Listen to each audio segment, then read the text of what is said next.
So deep dragons, as we know, have nightmare breath. So what nightmare could a deep dragon show you that would certainly put you into the frightened condition? Quick answers for this one. Quick answers. I used to have a recurring nightmare that I was being chased by a girl with no legs when I was a kid. How slow did you run? How slow were you running?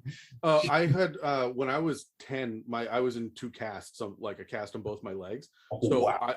I had all sorts of like issues and nightmares and insecurities about moving and running. And as soon as I got out of the cast, I joined like track meets and triathlons and biking. Like it was a weird thing for me for a while. So I used to have this recurring nightmare of getting chased. All they would have to do is show that girl and I'd be like, oh, fuck, I'm out. I don't know, probably just being alone. Like that would be just nothingness. Would be rough for me. Just the feeling. Yeah. I mean, just nothingness. That's fine. Yeah. I think for me, it's anytime I feel useless. If somebody needs something, I need to be able to do something, or like I never want to feel like I never stepped up to the challenge. So anything where I'm being restrained or useless and things are happening around me, that would bother me. So don't buy Dan's furniture is what you're saying. Don't buy Dan's furniture. You'll definitely be restrained. Maybe not useless though. Depends how nervous I am, whether or not it's cold. It's a Mimic, the round table Dungeons and Dragons discussion, where you never know what you're going to get. Welcome to another episode in our discussion on dragons in Dungeons and Dragons 5th edition. I'm Pepperina, and with me today are Adam and Terry, and this episode is called Deep Dragons, Deeply Awful Nightmares. We've previously covered all the chromatic and metallic dragons that you can find in the 5th edition Monster Manual and Fizban's Treasury of Dragons, as well as all sorts of dragon-related creatures and templates. We've done episodes on lore, role-playing, and even famous dragons. You can find all these episodes on Spotify, Apple Podcasts, and dozens of other podcast apps. Or you can jump over to the YouTube and dig into the entire playlist on dragons that we've built there. This episode of the It's a Mimic podcast digs deep into the Underdark to cover the 5th edition dragon that seems to have replaced the purple dragon of previous editions, the Deep Dragon. So grab your torches, cover your noses and mouths, and mentally steel yourself against your worst fears. But before we get into it, I want to ask, do you like deep dragons and their place in the dragon landscape in D&D? Let's roll for you. Sure. I got a natural 20 again. I got a natural 1. I got a 2. I got 2 20s in a row now. Get a different dice, Terry. Yeah, I should have took this one. Loaded. It's loaded. Yeah, yeah, and I use it in this, not in like a D&D game. Yeah, I love deep dragons. I got so much inspiration from them. I'll go into detail in the episode, but yes, very excited about deep dragons. I think they're great. I love. Oh no, I got a natural 1. Never mind. You got one. I'm next with a 2. Thank you very much. Yeah, I will shut my mouth in the corner. Never mind. Yeah, I really enjoyed them. Also, I got a lot of inspiration. My poor husband had to listen to me for a whole night at work. And I was like, "Can I talk about deep dragons yet? Can I talk about deep dragons yet?" And he's like, "Fine." I like them. I like them a lot. I wish there was more about them. I'm frustrated with the lack of art and the lack of the layer map and there isn't enough. This is such a cool idea and they really could have gone great places with it, and they went 40% of the way there. Yeah. Everything they gave us was good. Mm-hmm. But that's why we do these episodes, is to flesh out the other 60%, right? So That's right. Speaking of the art, I did get in the new Fizban's minis that they released. I got one of the little deep dragon how big is minis. It's just a Wyrmling, but it looks exactly like it does in the book. Cool. Yeah. Damn it, Peps, you're gonna make me buy fucking minis again. Yeah. One thing that COVID did for me was it broke me of my mini addiction. I've gotten like 4 minis, which is 1 box in like, oh God, 2 years now. And I was buying 3 boxes like every paycheck for a while there. Oh, like, yeah, it amplified my addiction because I had nothing to do but sit and paint shit. So I'm back into it as well. I basically spent this full weekend painting and doing bases and stuff, and I had all these untouched minis, like unpainted, that I hadn't touched in a couple of years, and now I'm way back into it. So me too. See, I feel like I'm total fucking sidebar from the episode. I feel like I'm at a disadvantage because you guys are talented when you paint shit. And I look at it and I go, well, this blob here is blue, so it will be his face because he's a blue guy now. And that's about as deep as it gets for me. So I'm stuck with the pre-painted minis, which are like 4 times more expensive than they fucking need to be. And they're not customizable. And like, but some of them are so fucking cool. I think I was maybe semi-talented 3 years ago, nowhere near as good as Pepperina is now. But I think I thought that I wouldn't have that skill fade. So I was telling Elizabeth, like, oh yeah, I'm going to get back into painting minis. You're going to love it. I'm actually really good. She was like, you good? I was like, I'm pretty good. Like, I'm pretty good at it. And then it was like, it's like Buzz Lightyear can't accept that he's not a real space ranger. It's like that. Like, I'm like, look, real good art. She's like, that looks like a child with 3 fingers painted it, but sure. It's funny you say that though, because you were one of the people who inspired me to start painting. I remember when you did your black dragon with the purple wings, and I was like, I have to do this. Yeah. So your earlier paintings when we first met on Instagram were some of the things that inspired me to even begin. Well, that's good. Unfortunately, I can't hold up to that anymore, but I'm trying again. Anyway, okay, we won't derail too much. Okay. I mean, I'll talk about minis all day long, so we gotta get back to to this eventually. For Deep Dragons, we do get 2 Fizbin quotes. One is where you create your dragon, and one is by the stat blocks. So we have, there is a deep dragon saying that translates roughly to thorough is as thorough does, but more literally, uncover every last stone. Every last stone sounds exhausting. And then the second one is the ultimate paradox. Some deep dragons are actually very shallow. Oh, okay, I like it. I love Fizbin's quotes. They're my favorite part of this I feel whole like I would book. like Fizbin. They're, and I don't like Bahamut, but I love Fizbin. It's a whole thing. I also love you call him Fizbin. It's my favorite thing. I know. It's the most British thing about your dialect. Oh, I know. I think I maybe said this before, but one of the girls I used to hang around with when I was in school, her mom used to say Spider-Man is Spider-Man, and it bothered me forever because obviously kid nerd comic books. Like, oh yeah, Spider-Man. Like when they say what's your favorite DC comic character, they say Spider-Man. That's not. Okay. Now, if you were to see one of these guys, you would probably first notice that they have pale eyes, like no black or color, just whites, and no horns of any kind on their heads, and their faces are almost fish-like. Their skin is smooth like a salamander and colored blacks and grays with dark purplish wings, which connect to their front legs so they can be folded in close to their bodies to move through tunnels easier. Because their breath weapon is a cloud of spores, they tend to grow fungi over their bodies the older they get. Digging into the lore a little bit, deep dragons make their lairs in the Underdark and are referred to in this book as the nightmarish cousins of chromatic dragons.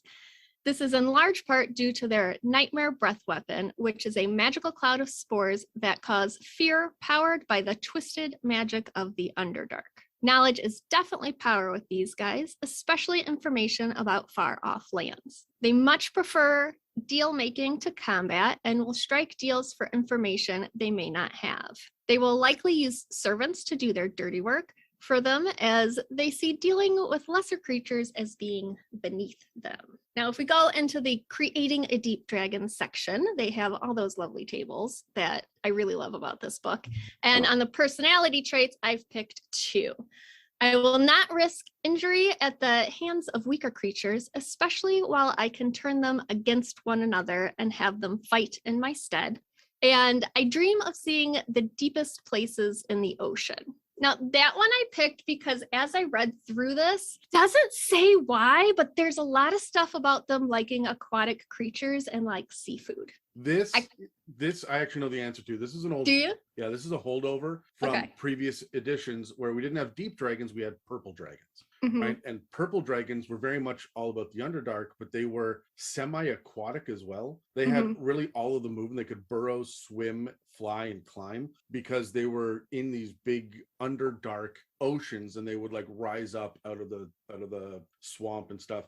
So this is kind of a reimagining of this. I want to say that was the real hit. I can't remember if it was 3.5 or 4th edition, where they were, I don't want to say amphibious, although they could breathe underwater, so I guess yes, amphibious is right, but they were definitely like aquatic themed, and their layers were underwater in the Underdark, and it made them like a little bit scarier because their shit, I remember their shit being about like flooding tunnels and stuff, so they were far more dangerous, and I think really cool. So this seems to be one of these other like weird 5th edition holdovers from previous editions that made it in for no discernible reason. Yeah. But I really enjoyed that flavor to them, though, that it's just sort of sprinkled in there throughout all the different things you can pick from. For ideas, I picked the kindred idea of all dragons are kin to one another, and we would all do well to prioritize that kinship. And it says that you can use that for any alignment. That also idea is sort of sprinkled throughout things of them thinking everything other than dragons is beneath them and not really understanding why dragons fight each other, that they should, like, we're all equal. Why aren't you fighting these lesser beings? Yeah, like they're neutral evil, but they're more neutral than evil, right? Yeah, I definitely got like just sort of pure neutral vibes from them. I think you could very easily switch them over into that. I took the neutral part as being because they're not as directly involved in what's happening, like the politics and whatever of the surface world.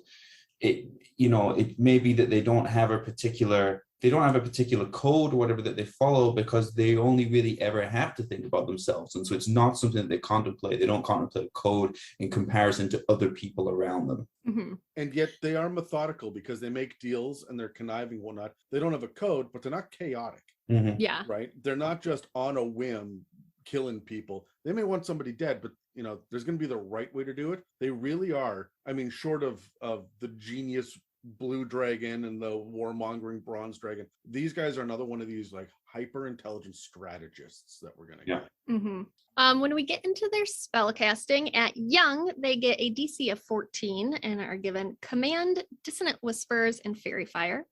At adult, their DC goes to 16 and you can add Water Breathing. And ancient, their DC goes to 19 and you get Pass Wall. That's really interesting that they get Fairy Fire, because a lot of their stuff is about attacking. We'll get into this in the stat blocks. All of their like legendary actions and stuff, it's all about things that they can see specifically. Mm-hmm. And so they have Fairy Fire, which is going to help you see invisible creatures, but it's also bizarre because they have blind sight as well, right? So why do they need it? It's an interesting one to give them, and I feel it makes sense by the stat block until you look at their actual perception abilities, right? I do like Dissonant Whispers though, especially in maze like tunnels in the Underdark and stuff. Having Dissonant Whispers that are just sending you off running, it's very on brand and thematic for the Nightmare Breath. And Command is very thematic and on brand for one of their legendary actions as well. But like it's a little crazy that they have Fairy Fire. I can't wrap my brain around it. So getting into the adventure hooks, I've also picked 2 of those. A disguised deep dragon offers access to rare artifacts to a party who is willing to partner up on a seafood shipping business. And unfamiliar drow adventurers have been prowling a city's streets at night and have been overheard talking about the dragon they serve. The more I read about these guys, the more like mob boss vibes I got off of them. And these 2 sort of fit in with that idea. And I think you could use those very easily if you wanted to go that way with your deep dragon. Yeah, I really like that. I can see these guys just running Duragar City, right? And be perfectly content. And the Duragar being content with it too, right? There's a lot of the Underdark denizens that are going to be very much aligned with what a deep dragon wants, because it's interesting. They're one of the few big powerhouses in the Underdark that's not like hell-bent on slavery. It seems to be a better option for a lot of creatures than some of the others out there, right? So if you're going to do a big Underdark campaign, except for drow who have their own freaking queen of the castle, it makes perfect sense you would have a deep dragon as a big boss bad guy, right? Yeah, and it does, you said that they're not gung-ho on slavery. It uses the words servants and allies in a lot of the reading here.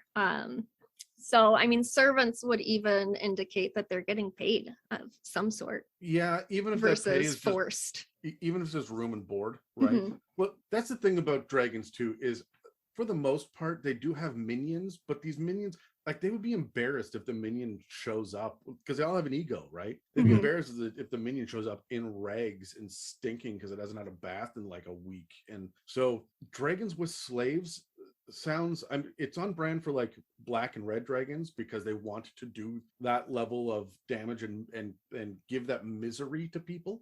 But it's not about the slavery then, it's just about, controlling in the iron fist, the like imposing their whim and will on people. But for the most part, no, they're not going to have slaves walking around. It is going to be servants. Mhm. All right. A deep dragon tends to keep their lairs close to settlements of their allies, much like you just touched on, Adam, with the Duergar civilizations, and that they would be very close to those. Unlike other dragons, they don't have a standard type of lair, though they are often only accessible to creatures who can fly or dive. They can be found in areas of ancient ruins, cave near underground lakes, or amongst forests of fungi. If you happen upon one of their lairs while they're off on an exploration, don't think it will be any easier to enter. They will be filled with servants, allies, and magical traps to navigate through. We are not given a map of their lair, instead directed to use a modified version of the sapphire dragons. Instead of using stone walls, they would like you to change them into being made of fungus and near an underground river. For the areas of their lair that are inaccessible, add a few narrow passages or hidden doors, maybe even one connected to the nearby river. One of the larger areas would be used as a reception hall for guests and servitors. This area, along with the rest of the lair, would be lit by phosphorescent fungal blooms with hues of greens, blues, and purples. This dragon's hoard chamber will not be easily found. It is hidden with illusion spells and will have traps and alarms all around it. These alarms will first bring the minions and eventually the dragon itself. This dragon will have created a rocky dam to create a small pool in the nearby river. You could find the dragon using this pool to bathe in, or also where it raises rare aquatic creatures. I absolutely love that these lairs include guest suites for visiting dragons. While the most valuable treasures will be protected in the hoard chambers, these guest rooms will have unique pieces selected specifically to start conversations and give the deep dragon a chance to tell the story behind them. We are given 3 lair actions, the first being deep torpor. Is that how you say that word? Torpor? That's what I would have said, yeah. And that is they can cast the slow spell using no components and using the appropriate spell save DC for the age of the dragon. This spell ends early if the dragon uses this lair action again or dies. Then they have a mossy sludge where they get to conjure sludge-like moss that covers the walls, ceilings, and floors, making those surfaces difficult terrain until initiative count 20 on the next round. And then we have toxic spores. They get to create a 20-foot cube somewhere the dragon can see within 120 feet that fills with toxic spores. Each creature must make a DC 15 con save or take 4d6 poison damage and be poisoned until the end of its next turn. And then we also get 3 regional effects.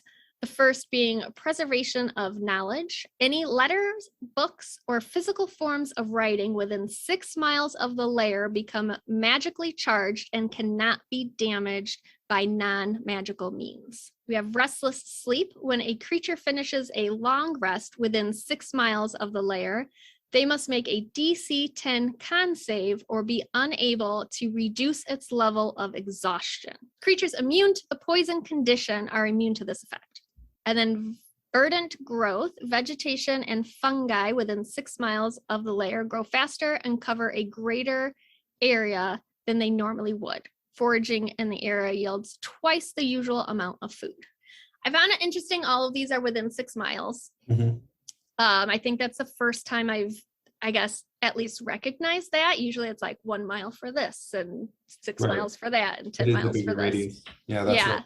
Yeah, it seems to be consistently 6 miles, but I wonder if that's just because you have so limited movement in the underground, right? Like you're not able to really wander through the forested area to get up to the Green Dragon. You could spend a while there. You're in the tunnel. You're heading this way, so they want you in those regional effects longer, and you have fewer options for just going off the rails. So they'll make it longer to keep the players in that longer. You know what I mean? Yeah.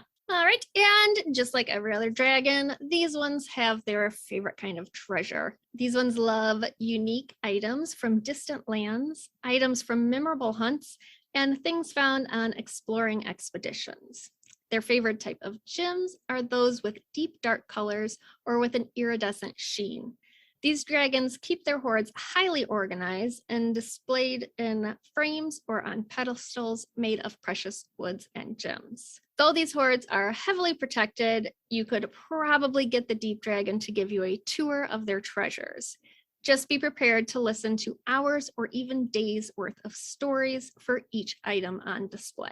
From the art objects table, I've picked 2 things. The first being the jewel-encrusted skull of an ancient dragon, which the Deep Dragon always keeps close at hand and talks to when lonely, which I just thought that was kind of sad. Wilson? Yeah. And the second is a set of filigreed gold claw covers set with gems that change color according to the wearer's mood. So a mood ring, more or less. All right, so that is what I have on the lore and the personalities of the Deep Dragons. So let's ask some questions. What's your favorite piece of new inspiration about Deep Dragons? Oh, yeah. 7 this time. Get an 8. Oh, I got an 8 too. All right, roll off, Peps. 19. 15. I lost 15. Fuck. All right. Answer your own question first. Answer my own question. My favorite piece of new inspiration.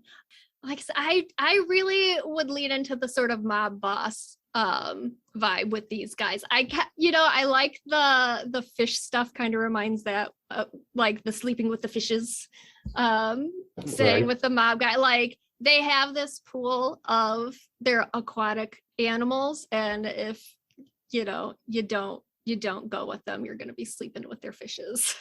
I think would be a fun little thing to throw in. So I would lead into that sort of personality with them. I think my favorite thing is going to be the fact that they've got, look, I know they have a swim speed and it talks about the aquatic stuff, but they don't naturally get to breathe underwater. They have to use water breathing spell, which they only get when they're adult, right? Yeah. Which means I think that they're near water, but they're not actually going to like go down to subjugate the people that are the creatures that live underwater, which I mean, there's going to be a little bit of everything down there, but off the top of my head, it's mostly Kuatoa in the Underdark underwater, right? So I imagine that they don't have much fucking patience for those fish bastards, like just crazy assholes making God. So as soon as they get big and powerful enough, they're going to go down there and fight the Kuatoa and then take over that realm. And I think that that's neat. That's what I thought. But like they can't do it naturally. They've got to wait until they're powerful and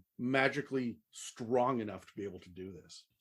Yeah, for me, it is the combination of this nightmarish type of like hallucination, like the spores and the fungi that we see repeated, combined with this deep, like literal deep, dark loneliness. If you look at something like the regional effects, this restless sleep, where within 6 miles, the creatures are most likely to be exhausted. So all of the other underground creatures, over time, are going to learn this and they're going to stay away from this area. So you're going to have this 6 mile deep underground place where it'll just be like deathly silence. It'll just be nothing, that feeling of loneliness and stuck in your own head, and combine that with these hallucinations and this nightmare fuel. I think there's tons of inspiration here for like sanity checks and diving deep into people's backstories and their own inner thoughts and clashes. So the nightmare fuel I love. Would you take the Call of Cthulhu method and ask everybody to come up with a phobia before they get into this campaign? I think so. Yeah, or at least, even if not that there's pressure to do that, people enjoy that, but at least take things from their backstory that you can use to make them feel that unease. But I always say you have to attack the players. as well as the characters, right? So you're attacking the character, but what makes the player feel uncomfortable just from knowing them? And it doesn't mean you have to talk about it directly. It's not like, hey, Dave, you're terrified of small spaces, haha, but you just bring that out in your exploration so that the player feels uncomfortable. Oh, no, sometimes I do that. I'm like, haha, take this, Megan. Here are spiders that grapple. This is your fucking nightmare right here. It's not your character's nightmare, but her character will run because it's her nightmare, right? Right, that's it. Mm-hmm. Do you like these spells? You're asking yourself, Peps. All right. I do. I had to look up Passwell. I've not heard of that before. And I found that one interesting because they get it at ancient, so rather large. And it only creates like a 5 foot wide, 8 foot tall area in a wall. So I thought that was interesting that they, in dragon form, couldn't actually pass through the wall. So I don't know if you would, as a DM, modify that, or if they would just have to change shape before they actually went into it. Well, they do at that level. They do have the ability to change shape as an action, right? Mm-hmm. So they would be able to just. Okay, so to answer the question, I like it all, but I don't like the fact that it makes reference to there are illusion magics protecting the lair, and then they don't give us any illusion magics. Yeah. Right. They give us pass wall, which is, hey, you know what? I can make doors essentially in what is it? It's wood, stone, and something else. I don't know. Plaster, something like that, right? Because it's supposed to be in buildings too. So it's 5 by 8 by 20 because it's 20 feet deep. I would let them move through that. They got to squeeze through in dragon form, but for the most part, everybody's going to be looking for that giant wall that ancient dragon's going to be able to walk through. They're not going to be looking for that, just blank space halfway down the tunnel that only a small creature can get through, right? So this might be how they protect their shit at higher levels when the illusion magic doesn't work anymore, right? When it's not enough and they need actual barriers to stop people from looting their hoard. That's also a really cool puzzle for people to have to get past, for players to have to get past, because they've got to figure out that they're going to need, mold earth in order to get through this, right?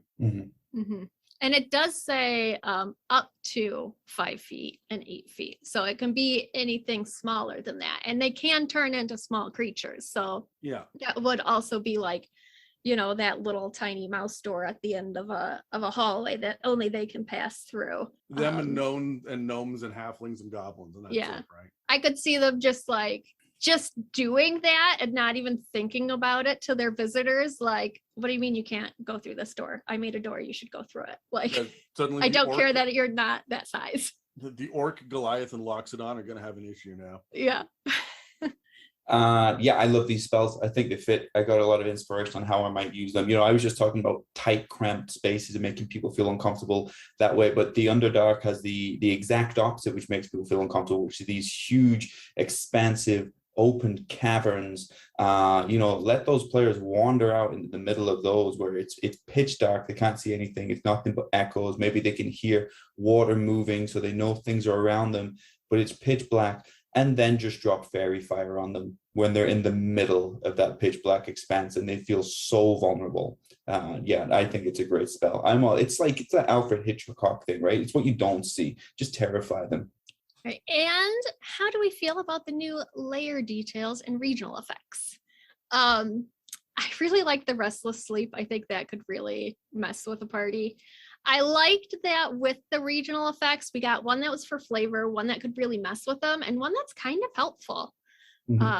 So it gives you a really good variety that you could throw in with it, and it's not all just one note. Yeah, absolutely. I got a couple of really interesting inspirations from the regional effects.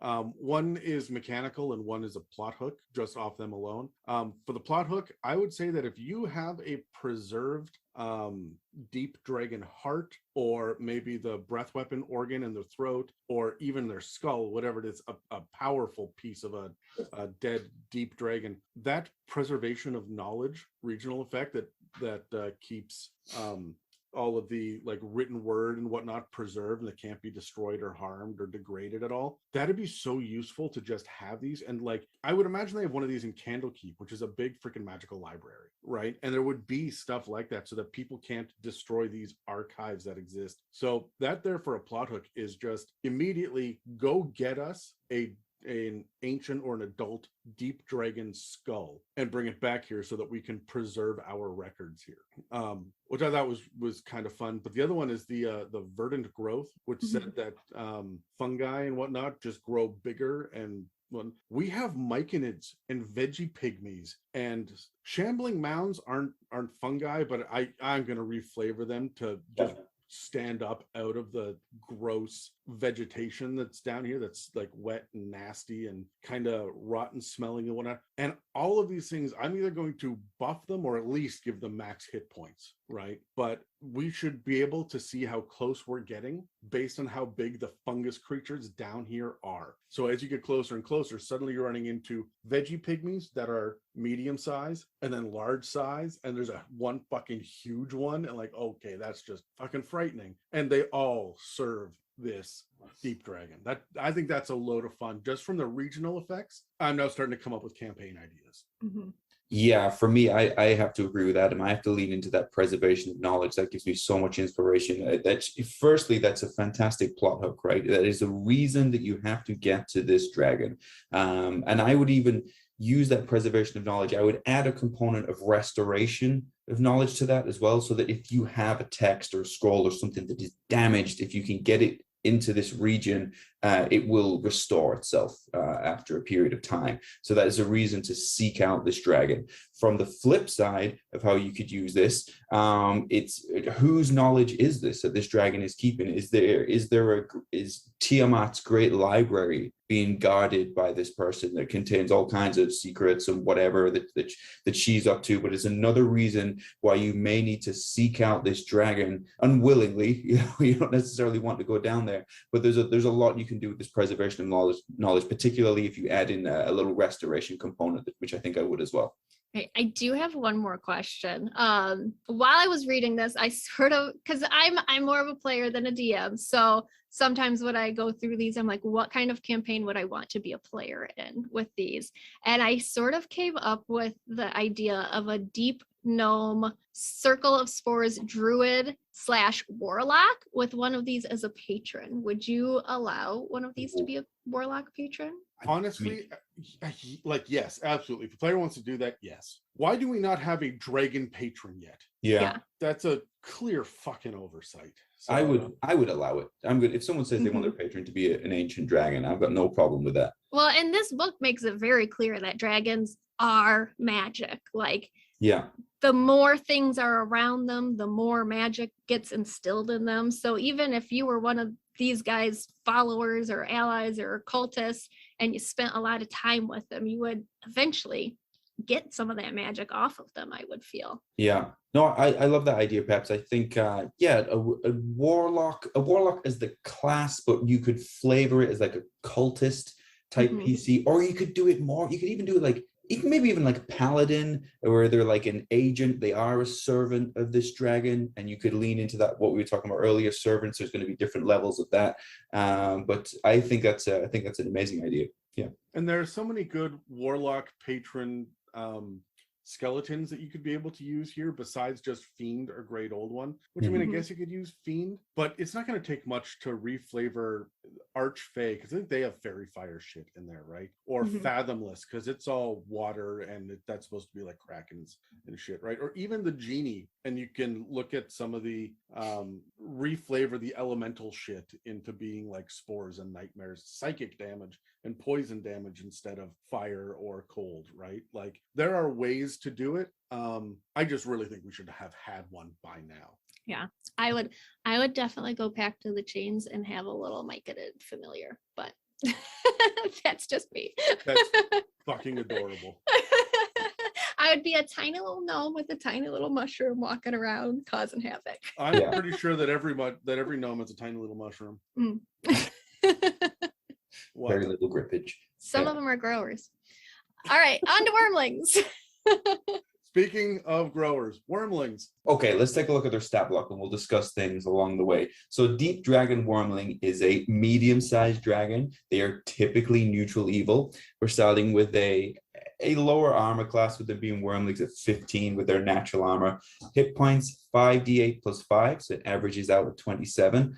I'm excited that I get to be the first person to mention this because it fills me with inspiration. But for their speed, they have multiple 30 feet walking speed. They start with 15 feet of burrowing speed. They start with a flying speed of 60 feet and a swim speed of 30 feet in the Underdark, close to water, with big open caverns and tight little tunnels. I'm so excited.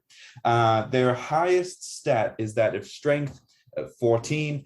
The rest of the stats are very similar, 11 to 12 for dexterity, constitution, 11 to 13 between dexterity, constitution, intelligence, wisdom, and charisma. Saving throws, they get a number of as well. They get dexterity, constitution, wisdom, and charisma. Now, if you think of all of the things they're most likely to be saving against, probably those 4. Skills, perception, persuasion, and stealth will be important underground. Damage resistances, poison, and psychic. For their condition immunities, again 3 of the most likely: charmed, frightened, and poisoned. For their senses, as a Wyrmling, they begin with blind sight at 10 feet, dark vision at 90 feet, and a passive perception of 13. As a Wyrmling by the text, they can only speak Draconic initially with a challenge rating of 1. Their proficiency bonus is 2. Okay, let's look at their actions. So they do not get a multi-attack as a Wyrmling, but they do get a bite attack. It's +4 to hit, reach of 5 feet, and they get 1 target. And we're looking at 1d10 plus 2 piercing damage for that. For their breath weapon, I don't know if this is my favorite breath weapon or just because it's a new shiny thing that I'm excited about, but I love this. The Nightmare Breath. Standard recharge of a roll of 5 or 6 on a d6. When the dragon exhales a cloud of spores, and it comes as a 15-foot cone. Each creature within that cone makes a wisdom saving throw. It's DC 11. On a failed save, you're going to take 1d10 psychic damage, and you will be frightened of the dragon for 1 minute. On a success, you take half as much damage and you don't get any additional effects. Remember, a frightened creature can repeat the saving throw at the end of each of its turns, ending the effect on a success. Okay, so like all dragons, deep dragons have creatures that they are personally connected with or most likely to connect with. Let me look at 2 here from the random table to spark your inspiration. So for a Dragon Wyrmling connection, how about an exclusive auction in an enclave of Lolth worshippers that features a deep dragon egg just about to hatch? Or for a second one, Hold on. They're selling their own eggs? Apparently so. This is the first dragon to really not be insane about protecting their own. Oh, maybe the thing is it's about to hatch and the drow don't know it. They think they're buying an egg, but they're really going to buy a dragon. This is like, here, it's a Trojan horse, right? Yeah, I think that's how I would play it. Or I would want to figure out why this would be an advantage to them. You know, I don't think this is a type of dragon that would lessen themselves by thinking that their eggs are worth throwing away. Exactly. There must be a plan to it. For a second connection, an orphan deep dragon Wyrmling is cared for by a giant constrictor snake that is the recipient of a druid's awaken spell. Neat. Yeah, I would have to think about that one a little bit more, but I don't mind it. I especially like it because you would expect the egg to be a giant constrictor snake egg, and so you'll have an unpleasant surprise. There'll be a lot of questions around the dinner table that night when Yeah. it hatches.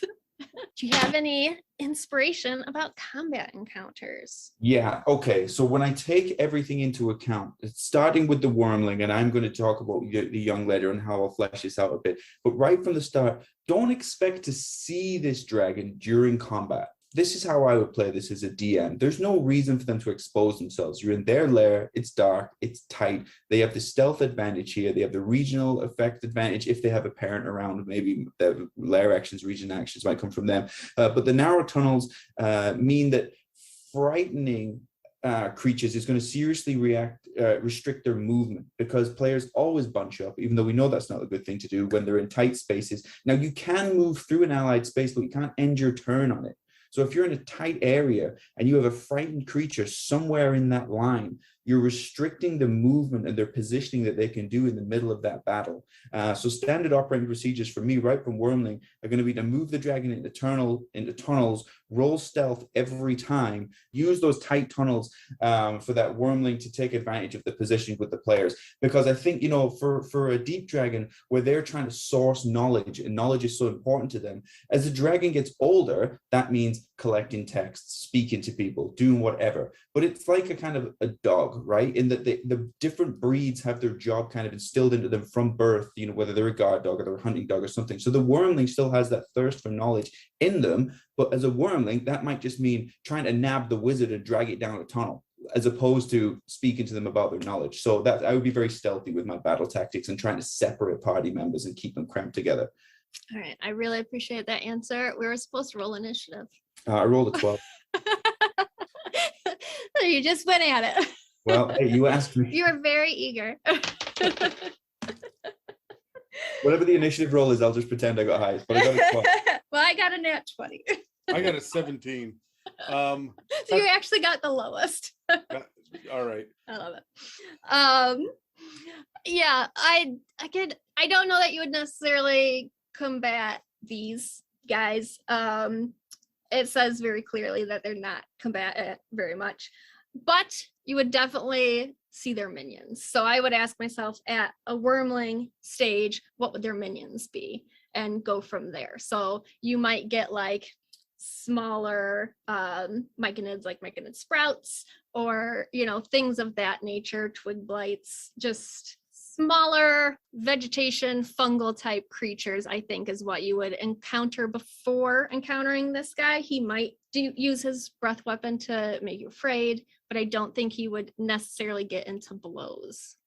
The thing that I'm going to really focus on with these deep dragon Wyrmlings is the fact they don't speak common, right? So that right there is going to put them at odds with the party. Now, every 5th edition party I have had is at least one person that speaks Draconic, because that seems to be one of the most popular. Elvish, Draconic, and probably Infernal are the ones that I see more than anything else at the table, where people are just desperate to pick these up. So I can assume that someone's going to talk to them, but it's also a Wyrmling. You're playing this like a bit of a child and immature.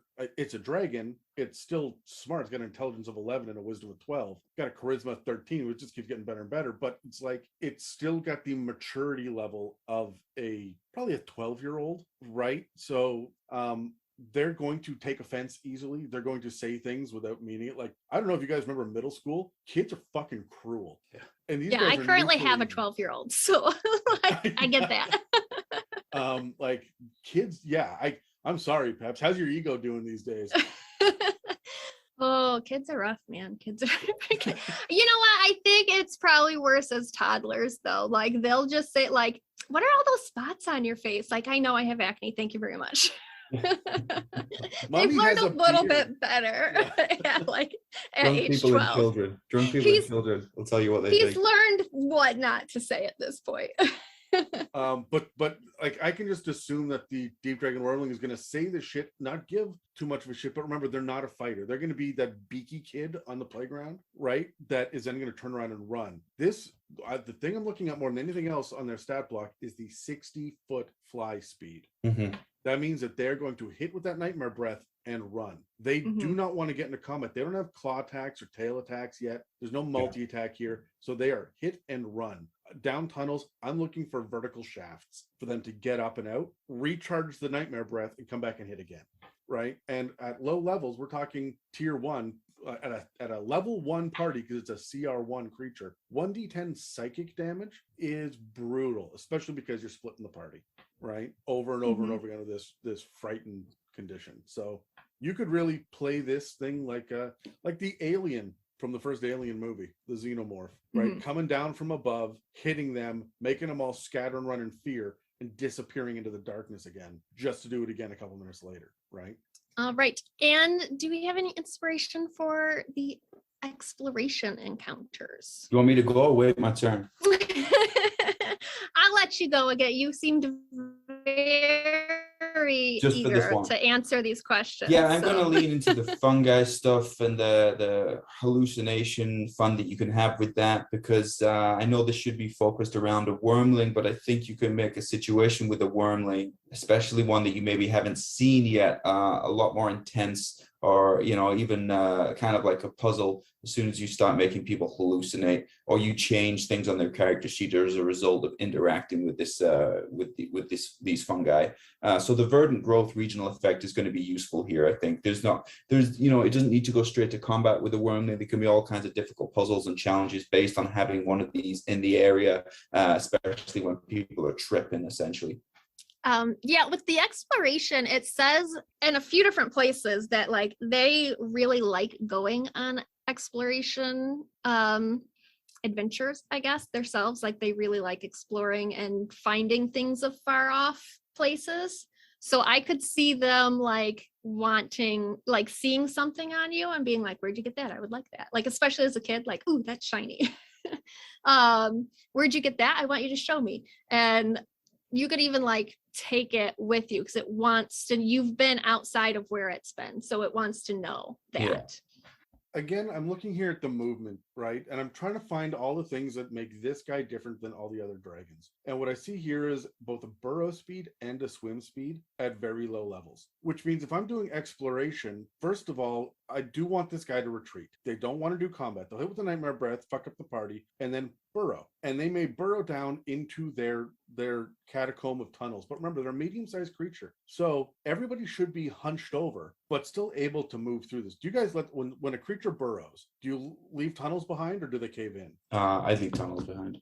I leave tunnels behind too, unless it is like bullets specifically are meant to be whack-a-moles, right? So like sometimes if they have a burrow speed, they just happen to have one, and they make warrens and whatnot, yeah, I'll leave tunnels, but like some of them it depends on the monster. For these guys, I'm leaving tunnels, but their big defense is going to be to let people get down into the tunnels to chase them. And then they have a 30-foot swim speed. They will bust through the side of the tunnel into the lake, the underground lake, and swim away as your players are in a tunnel that is flooding with water. That's an exploration, and you're just going to have to pop out at the best place you can be, and you're going to end up not necessarily where you want to be. So you may end up in a small cavern with no exit, at which point the deep dragon is going to come back to you when it's ready. Or you have to start making swim checks to figure out, how can I get through these tunnels where we don't know where the exits are? All right. And what about social encounters? Any inspiration there? Yeah, social encounters are going to be difficult if you don't have anybody that speaks Draconic, especially because they speak Draconic. But where it's difficult like that, I mentioned it a number of times, I hate these shortcuts around languages and tongues and all that. It's like my least favorite spell. Fucking hate that thing. But this in itself becomes a puzzle, especially when they want something. They have a thirst for knowledge. There's something that they're trying to get from you, but they can't communicate that. That may be misinterpreted as being aggressive. If they're kind of snapping at you, or they're paying particular attention, or they're paying particular attention to a specific character. They're intelligent enough to understand, that like to point out like a wizard or a cleric and know them. And so they would likely be paying much more attention to them. But what they want specifically is going to be the puzzle, right? Because of the language barrier. So I would play into that. Yeah, I feel like they would be asking you a million questions. Like, we've compared them to your kids and stuff. And I feel like, a toddler asks you a million questions that you don't have the answer to. Why is the sky blue? What is this? What is that? And like, that's, I feel like at this age, what they would want to know everything that and like just rambling off questions one after the other. Right. See, and you just sparked mine. I was going to say something radically different, but I think that you're right. But remember, they're sitting there chirping this in Draconic. And why is the sky blue is a legit question for them, because they've never seen the sky. Yeah. They're aware that there is something up there, but they don't have they don't have a concept of what outdoors is, right? They know that there are forests of mushrooms down here, but what's trees? Tell me trees. I don't know trees, right? And there's all sorts of really interesting things that you can say about what happens if you keep going upward. Yeah. Right? Like you end up in the sky. Sure. What's above that? Because for them, above the cavern is probably either solid rock or another cavern. Oh shit. Just occurred to me, these guys could fly up to the ceiling of a cavern and burrow up into it and away. Good luck chasing them then. Fuck. Oh my god, okay, you know what? Because they're deal makers as well, this could be an annoying NPC to throw at the party. Yeah. Yeah, this could be your way out of the Underdark if you're trapped. They can fly up and burrow up, out. Yeah, and what happens when you get a deep dragon to the surface? I had that thought, like, what if, because they're typically neutral evil, but a lot of that I feel like has to do because they're in the Underdark. What if you take that egg and it goes up to the surface? Would they still be evil, or would they become a neutral good up there? Like if they had the chance to not be corrupted by the evilness of the Underdark. Maybe we can change them, right, Pepperina? Maybe we can. Maybe we can change them. Would you give them sunlight sensitivity? I guess if it happened with they took the egg up there and they were born up there, probably not. I guess it would depend on how long they were in the Underdark before going. And maybe to the give them surface. sunlight sensitivity for like 10 minutes. Like they just have to, it's going to take them a while to adjust. But I don't think, I don't think biologically they have a sensitivity to it. I'm just looking at their eyes, and their eyes look almost blind, right? Because they need to get as much light as possible. They have blind sight, right? Even as a wyrmling, which means they are mostly blind. So it's an interesting thing to kind of mull over. Also, did you guys notice that these guys don't have teeth? Yeah, that's right. They don't. I'd be leaning into the fact that they've got a beak as well. So maybe their draconic is speech impediment for as far as dragons speak. Right, because they don't have lips; they got a beak. Yeah, they don't snarl so much as chirp, I guess. Do you think they just have the most unattractive dialect of Draconic as well? Like your Dragonborn just can't stand the way they talk. It's like having someone with your regular dragon is a posh British accent, and these guys come in from New Zealand. Oh, yeah. This is just a friendly reminder from the It's a Mimic crew to have a safe and happy Thanksgiving to all of our American friends. I myself am actually traveling down for American Thanksgiving with Mieka and her family, probably as you're listening to this. And it's got me a little wistful. It has me thinking about what I'm thankful for. And we're all very thankful for every one of you listening out there. We get blown away and do funny little happy dances every single time that we get fan art coming in on Reddit. I laughed pretty hard about it. It's a fuck! Every time that we get something mailed to us, or a donation comes to the website, or someone decides to buy some of our merch, it's baffling to us, really, because honestly, we're just a bunch of nerds nerding out, not doing anything really differently than anyone else is, except, we do it in front of a microphone, and then stay up till 3 a.m. editing. We're very grateful to have the opportunity to interact with each of you, and I just wanted to say thanks to everyone. In the spirit of the American holiday season that is hitting right now, I just wanted to say you guys are awesome. Thanks for sticking with us so far. All right, and now we'll move on to the young. That's you too, Terry. Okay. Let's go through young. So first thing you're going to notice the changes is their size category. They're going up to a large dragon now. They're still typically neutral evil. Slight increase of the armor class. We're going up to 16 from 15. Hit points are going up from the 5d8 plus 5 for the Wyrmling up to 11d10 plus 33. That's an average of 93. So that's quite a leap there. The speeds have changed. They've increased. So the walking speed goes up to 40 feet from 30 feet. The burrowing speed has gone up to 20 feet. The flying speed has gone up to 80 feet. And the swim speed is now that of 40 feet. Strength as their highest stat is now up to 18.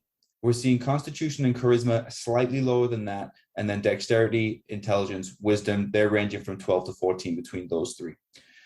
No addition to the saving throws and the skills. No addition to damage resistances or condition immunities. Blind sight is changed. It's gone up. That's up to 30 feet. Dark vision is now up to 150 feet. And the passive perception is now up to 15. We've added 2 more languages. We've added Common and Undercommon to Draconic. Challenge rating is now up to 5. For their actions, we get a multi-attack now. So we get 1 bite attack and 2 claw attacks. The claw attack is the new addition. It's +7 to hit, reach of 5 feet, 1d6 plus 4 slashing damage. And the bite attack is 1d10 plus 4 piercing damage. Nightmare Breath has changed slightly. 30-foot cone now. We're looking at a DC 14 wisdom saving throw. And the creature, if they fail the saving throw, is going to take the full 4d10 psychic damage. That's an average of 22. And remember, they will have the frightened condition if they fail, but if they succeed, it's half as much damage with no frightened condition. Okay, let's look at a couple of examples for young deep dragon connections. All right, how about this one? So a young deep dragon maintains the guise of a handsome humanoid artist so as to maintain an adoring cult of drow and Duergar admirers. Yeah, you never kind of take vanity as a thing from them, but sure. In fact, before I do the second one, quick opinions on that. That seems very vanity based. Well, we keep seeing that there's all these art objects that are listed in Fizzbans for every single one of these dragons. It's like, here are the art objects that you would find, which we talked about in the Layers and Hordes episode as being strange and unique. I think it's totally on brand that these guys are vain. Look at these works of art that I have, these rare things. Every dragon has that level of ego, and so we talk about it like it's attitude and confidence, but it's also vanity, right? I think it makes a lot of sense. I can see dragons posing for a painting or a sculpture of themselves. Yeah, absolutely. That's in one of the art objects, I believe, something like that. A beautiful worked statue of the deep dragon in a favored humanoid form made by an artist the dragon knew centuries ago. This second one touches on the loneliness thing we touched on earlier. So despite repeated mind flayer attacks, a young deep dragon refuses to leave the cave where the dragon's best friend, an adventurer who won the dragon's respect and affection, lingers as a ghost. They have friends.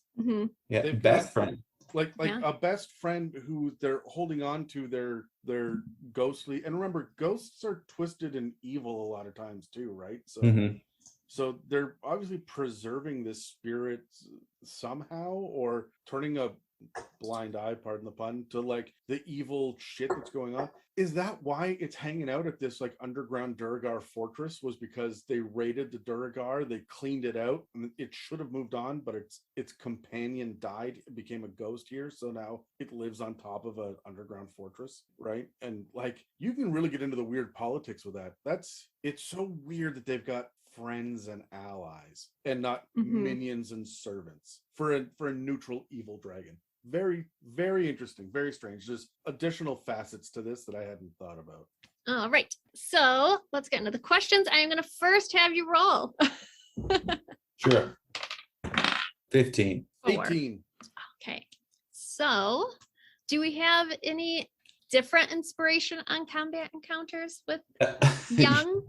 I think they're getting a little bit older now, right? They're getting a little bit more tactical. I'd say they're not as impulsive, and so I think this is a great time to not attack the characters, but do as I like to do and attack the players. And in particular, I like to frustrate the players. So I touched on before about being bunched up in the darkness, where vision is limited, where they can't end their turn on each other's space, even though they will insist on staying together, because they also don't want to separate the party.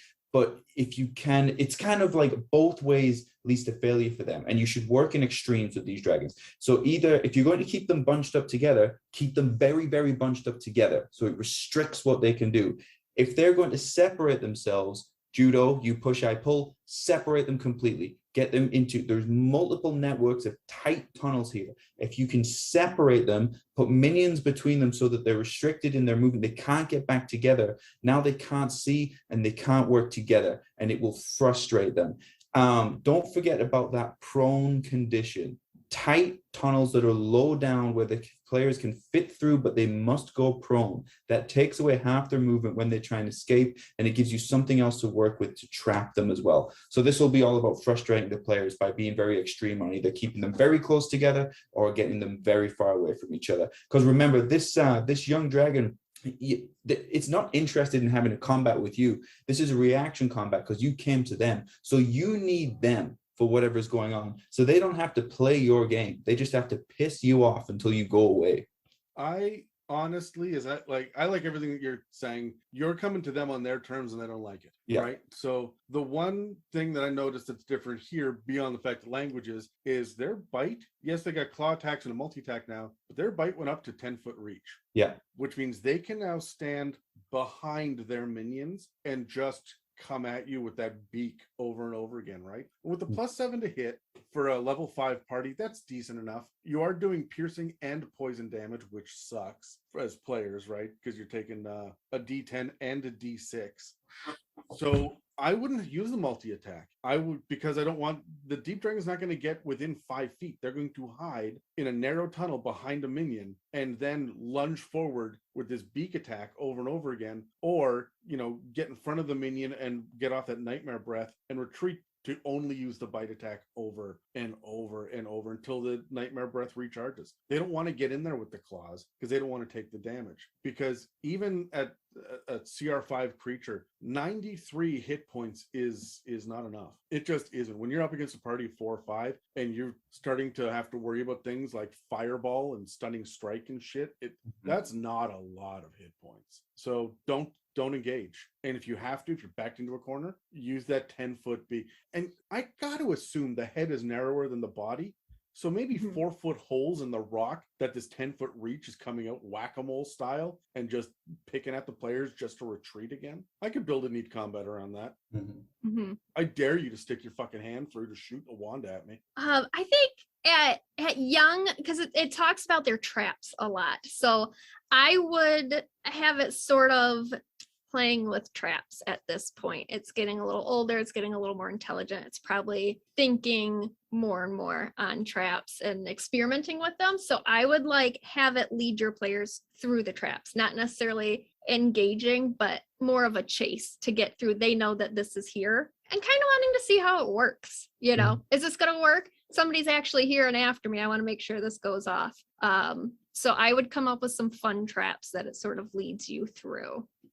Right. And do we have any new exploration encounter inspiration? Yeah, and I'm going to touch on something here that I took from somewhere else, but I thought could work here as well. Adam and I have gone back and forth about us both wanting to do our own rewrite of Tyranny of Dragons, and I started that recently because I have a group that I think might want to play. But anyway, from that, I was reading somebody else's rewrite. And I won't do any spoiler alerts for Heart of the Dragon Queen, but what they did was used essentially a dragon's breath weapon as like part of a puzzle where the dragon wasn't interested in directly engaging them. It was the lightning breath weapon, which could be used as nightmare fuel here. And so it recharges on a 5 and a 6, right? So that basically that just meant that every time they were trying to solve this puzzle in this area, they rolled a D6. If they got a 5 or a 6, a breath weapon went off from somewhere up in the sky and hit one of them at random. It was just like a storm, essentially. But you could do the same thing here in these deep caverns, where if you're exploring these caverns with a dragon that doesn't want you there, but doesn't want to directly engage in you, and you're in tight caverns, it's very 3D, and now you have to scale down an underground waterfall and then go underground and then back up and scale this other wall, and you're kind of doing this kind of 3D sort of hamster cage with all these tunnels and exploration encounter.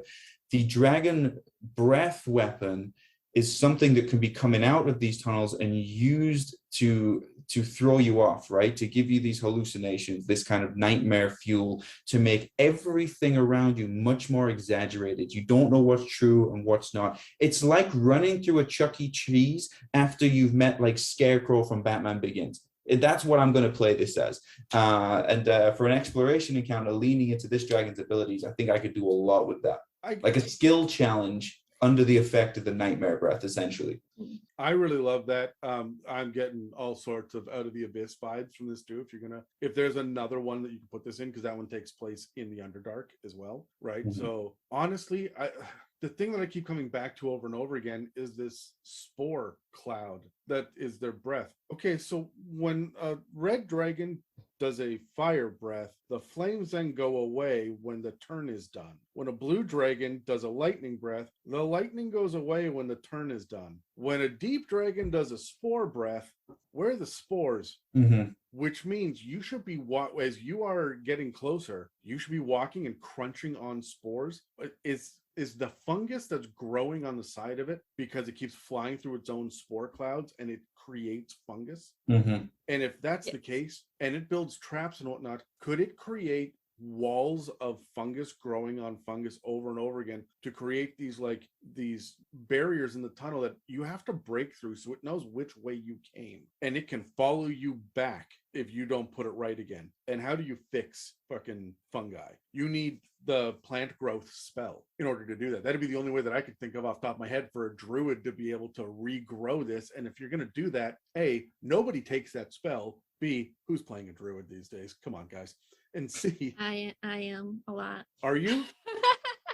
I haven't seen a druid in play for a while. There's been a lot of really cool subclasses that have come out recently. Actually, my druid is currently the headmistress of a druid academy, and I have about 650 students. We did not think you were going to say the word academy after that. With these spores and whatnot, these would be really fun for using as material components for some things. I also think it'd be really cool to have minions sprout out of them. Like maybe these spores are where veggie pygmies come from, or these version of veggie pygmies. Mhm. Or I'm really gonna stop and think about what happens to these spores, or are they just dried up and useless and you're crunch, but now you can't stealth? The spores themselves should be a part of this exploration. Mm-hmm. Absolutely. See, for me, I think I would look into, with the burrow and the swim and the fly, they could put things in like the hardest places to find, So if you're looking for a certain thing, even if it's not a treasure that they want, because they can be very selective on their treasures, if they just don't want you to have it, they could make it damn hard for you to find it. So if you're on a mission to find a specific thing that these guys have hid in a series of mazes with their fungus, and they've tunneled under here, and then you have to it's way up here, but then there's also some sort of lake that you got to trudge through before you can even get to that cliff. I think you could create one hell of a maze using just the things that their movements that they can do to get to the thing that you need. I think that especially because, remember when we were looking at the chromatic dragons and I was fucking uninspired by the layers that they drew in the book for us? I'm like, come on, guys, these are small, they're boring, they got stupid tunnels, there's nothing going on here.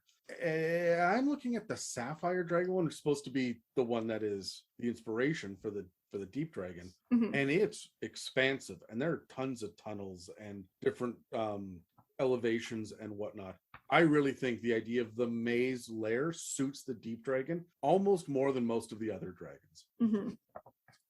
Right. And do we have any social encounter ideas for the young deep dragon? Yeah, I think for social encounters, what I would lean into, this is going to be kind of like the Wizard of Oz for me, in that you're never really supposed to see them. I like the idea that this may be a reoccurring NPC in your campaign, especially because it's linked to knowledge, the exchanging of knowledge. And so it could be a dragon that doesn't necessarily want to kill you, but you have things that you can offer each other. So you may interact with them very often, but I like the idea that you would never see them.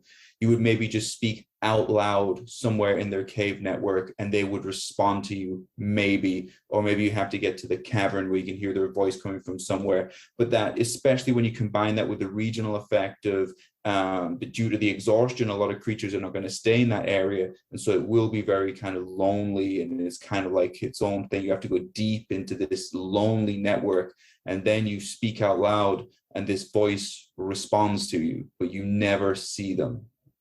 I think because we also get with the young deep dragons, we're getting these additional languages now, which means that they've obviously spent enough time around other creatures. And because they are into deal making and they're conniving and whatnot, young dragons might be the most likely to try to strike a deal. They're not super powerful yet, which means they're still going to be a little bit flighty. And they've got little hordes, but not a whole lot like an ancient or an adult will. So they're going to be trying to broker deals for information, and they're going to try to talk to people and other creatures, because they have worked their way into, at this point, other societies, and they don't have their changed shape yet, which means they're doing it as a deep dragon, they're not going to be really comfortable in these societies until they get their change shape, which means they're going to be on the outskirts. Everybody in this underground, the Darrow city, knows the deep dragon lives over that way. It's got some really cool deals, but there's also some danger to it. It's been known to eat the odd Darrow as well, right? And I think that that's something to keep an eye on. Is they're going to try to get closer and closer to civilization, but at this point they're still on the outskirts of it and trying to find their place. Yeah, I think at young they are a little bit smarter or more intelligent than the Wyrmling, where they just are asking questions nonstop. Now it's going to be more pointed questions. They have specific things that they're going to want to know, and they're going to be at this stage building their allies. They're not going to have these massive armies like when they're ancient or adult. So this is where they are really trading information for things. They're making their connections. They're gaining their allies and building their servitors. So I think at this age is really when they're going to be really pushing the social aspect and trying to get as much as they can get knowledge-wise and ally-wise. So this is really, I think, the peak time to socialize with them. All right, and that brings us to adults, which I have. For the creature connection, I liked an adult deep dragon has ended up rearing a young brass dragon and is running out of patience for the young dragon's mischief. As I was reading this, I was like, these are sort of just evil brass dragons. Like they just want to talk to you. And like the thing with the skull and they get lonely and talk. These are kind of just sad brass dragons. So I really enjoyed that they threw that one in there. And that it ended up with a Wyrmling just like it that annoys the shit out of them, I think is pretty on par for any parent that has a kid that's just like them. And you now have to deal with a younger version of yourself. It's two dragons that are likely to speak to each other, right? But they want different things. Yeah. So the deep dragon is looking for knowledge and an intellectual conversation and maybe wants to discuss the books or something like that. And the brass dragon would just be like, don't you love the way the leather smells? Or what do you think it tastes like? Just every thought that's in their head, just spouting it off. Not important stuff. Like, we're here to discuss the downfall of humanity. And he's just like sticking his head in the book like, oh my God, it smells so good. I would ramp this up a notch too for the comedy factor by using a copper dragon instead of a brass. Yeah, copper dragon would be better, jokes, that's right. And riddles and bullshit. Oh, a copper dragon would annoy the shit out of these guys. So getting into the stats of the adult, they are now a huge dragon, still typically neutral evil. Their CR goes up to 11, and they still speak common, draconic, and undercommon. Their AC goes up to 17, and the average hit points is about 147. Their speeds go up to walking at 40, burrow for 30, flying at 80, and 40 for swim, which really the only one that went up was burrow, went up by 10 feet. Everything else seemed to have stayed the same. Their highest stat is strength with a +5, followed by their constitution and charisma with a +4. Intelligence and wisdom are now the same and have a +3. And dex is the lowest, but still gets a +2. Intelligence had a big bump on this one with 4 points from young. And I also noticed when Terry was going over as a young, intelligence is their lowest. And as it goes up in age, that gets increasingly higher. Yeah. Like they get big bumps to intelligence, which I find very interesting. Normally it's thirst for knowledge, I guess. Yeah, normally it's like you see a standard like 2 hit points per age up. So that was a really interesting bump. Their saving throws are dex with a +6. Con with a +8, wisdom with a +7, and charisma with a +8. They have skills in perception, persuasion, and stealth. They are still resistant to poison and psychic damage and immune to charmed, frightened, and the poisoned conditions. Their blind sight goes to 60 feet and dark vision 150 feet with a passive perception of 17. They still have their multi-attack with 1 bite and 2 claws. Their bite goes up to a +9 to hit with a 10-foot reach. 2d10 plus 5 piercing plus 1d10 poison. The claw is a plus 9 to hit, a reach of 5 feet, 1d6 plus 5 slashing. And they now have a tail attack with a plus 9 to hit, a reach of 15 feet, and that is 1d8 plus 5 bludgeoning. And the creature must succeed on a strength save of 17 or be knocked prone. The Nightmare Breath now gets a 60-foot cone with a DC Wisdom save of 16. On a failed, they get 6d10 psychic damage and are frightened for 1 minute. On a success, half the damage and no frightened. And you can repeat your save for the frightened effect at the end of each of your turns. They now get their shape change, which is magically transforms into any creature that is medium or small, keeps all stats except for size, and transforms back to the dragon when reduced to 0 HP or uses an action to end it. We are now seeing legendary actions, in which they have 3. Commanding Spores releases spores around a target within 30 feet that it can see, must succeed on a DC 16 Wisdom save, or must use its reaction to make a melee attack against a random creature within reach. If they can't take a reaction or no one is in reach, then they take a 1d10 psychic damage. They can use their tail attack for 1 attack, or they get the Spore Salvo, which costs 2 actions, and it releases poisonous spores around a creature within 30 feet it can see. The target makes a DC 16 con save or takes 5d6 poison damage and becomes poisoned for 1 minute. And they can repeat that save at the end of each of their turns. So let's roll for the questions. 13. I got a 13. I got a nat 1. Okay, roll up, You Adam. boys are rolling off. 20. 16. Fuck My off. third natural 20 today. God damn. All right, Terry. All right. Tell us your inspiration for combat. Yeah, I'm going to make a challenge out of this combat myself as a DM, and I would have it so that I would never directly attack the players, but I would use the environment to cause the tension and cause the stress. Taking advantage, leaning into everywhere there's the speed, right? The burrowing, the flying, the swimming. Imagine the MacGuffin, whatever they're there to try and get, I'd put that right at the top of a waterfall in a cavern, so everybody's climbing or flying. I'd kickstart the initiative right there, but I would never have the dragon directly attacking. Like, I'm going to see if I can do this purely based off of legendary actions, purely based off of commanding spores to see if I can make them hit each other.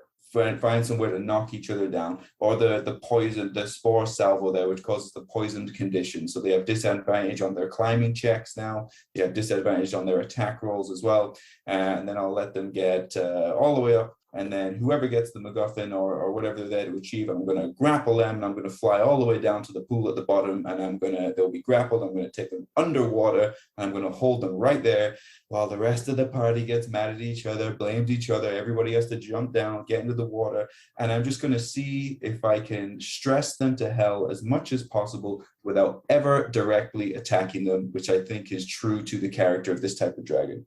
And at adult, you can breathe underwater now. Yeah. So that definitely works. See, again, I'm looking at the Deep Dragon as a non-combatant. And it's because that even like when we're talking about the ancient level, they are weaker than the weakest chromatic, gem, and metallic dragon. Mm-hmm. They're at the bottom of the fucking rung on this. So when I look at them, I think about the fact that they're not going to get in melee. Again, they're going to do flyby attacks with their breath weapon, which is nice and big, 60-foot cone. When that's recharging, they're going to do flyby attacks with their tail, right? It does a whole bunch of damage, and they get a 15-foot reach. They're never in melee. And then all they have to do is stay within 30 feet to get their legendary actions off, or they're going to sit there with the lair action. So I'm going to lair action at initiative count 20, and I'm going to target these very nasty legendary actions, because the DC 16 wisdom save against a character who's going to attack somebody else, right? That's what you want. You're going for a fighter or a barbarian. They're going to do the maximum amount of melee damage, and they're going to have low wisdom. So that stacks nicely. And then when you've got this con save, because remember, you're choosing who to hit them with. Anybody that is good at con, like the barbarian and the fighter and whatnot, are going to want to shrug off this poison. So you're hitting the wizard, right? You're going to hit the bard or the warlock or the druid, somebody else. We're talking D6 or D8 hit points for this poison damage. And then they've got all this disadvantage if they take the poisoned condition. Mm-hmm. This is starting to get really nasty, and you should not be taking much damage except for spells, which remember, that poisoned condition gets in there and that's going to fuck with them, right? So they're all going to be relying on their weapons, at which point you're commanding the spores at them. Like, you were just hitting with spores over and over and over and over, and it's so much fun. Now you've got a wizard with the poisoned condition that now has a disadvantage on their concentration checks after the barbarian keeps fucking hitting them because of the commanding spores. Yeah, and so that's, again, between the toxic spores layer action and the deep torpor as well layer action, and then you have the commanding spores and the spore salvo legendary actions. You don't have to get in melee. Yeah, you just don't. It's fun to hit them with the breath weapon, but you don't even need that. I did forget to mention, they also, I just thought, they do have legendary resistances at this point, which is 3 per day, where they can choose to succeed on a failed save.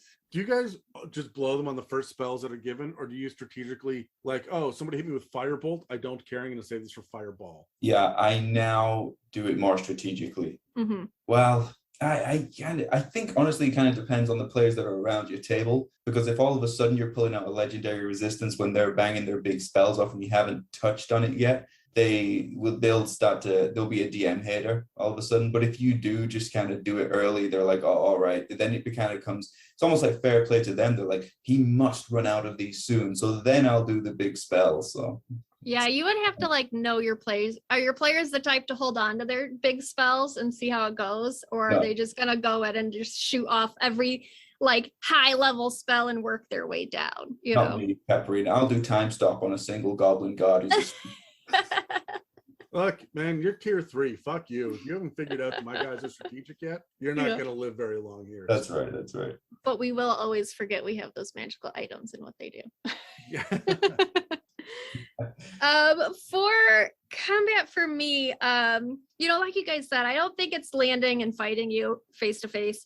It does have all these really cool layer actions and legendary actions that I think they are seeing you as lesser, so they're not going to spend a lot of time on this. Even if you're like at their horde, they're not going to spend a lot of time on you. They're going to shoot off those things. They're going to fly away. They're going to let their minions deal with it. Mm-hmm. So I feel like they're just going to come in, incapacitate you as much as they can, and then just be like, you guys deal with these guys. I've got more important things to do over here. Like, and that's sort of the ego on these dragons, is that they will see you as lesser, especially if you're trying to fight them. Like, they don't care. Yeah. Even though they are one of the weaker dragons, like, they still see themselves on par with a red dragon. They're still a dragon, right? Yeah. Like, they're like, I don't have time for this. So they'll hit off. I would definitely hit off some of their fun layer actions and legendary actions just to mess with the battlefield and cause a little chaos, but I don't think you're gonna get very many hits on them per se. Mm-hmm. What about exploration encounters? Who's first? Me, right? I believe so. I love it. With your loaded dice, yeah. Right, yes.